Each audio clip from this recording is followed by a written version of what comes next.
بسم الله الرحمن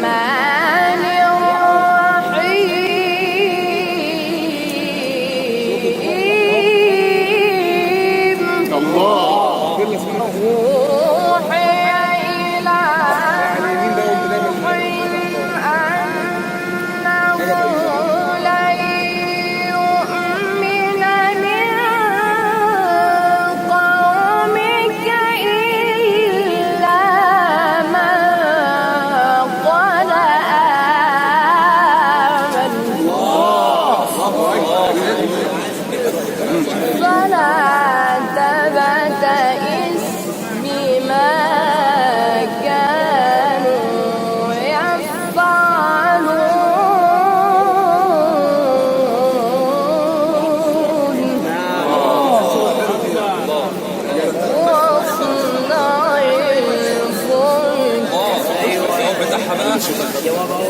واصنع الفلك بأعيننا ووحينا ولا تخاطبني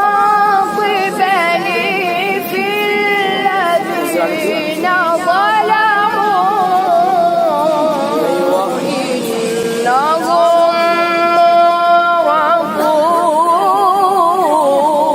مغرقون.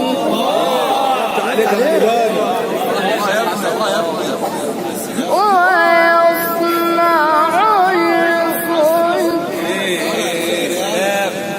وكلما مر عليه ملأ من قومه سخروا منه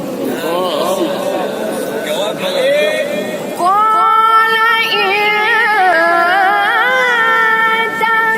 تسخروا منا فإنا نسخر منكم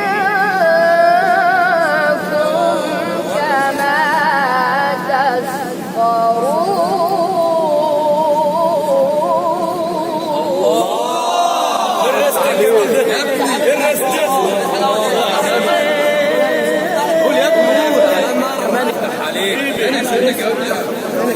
حبيبي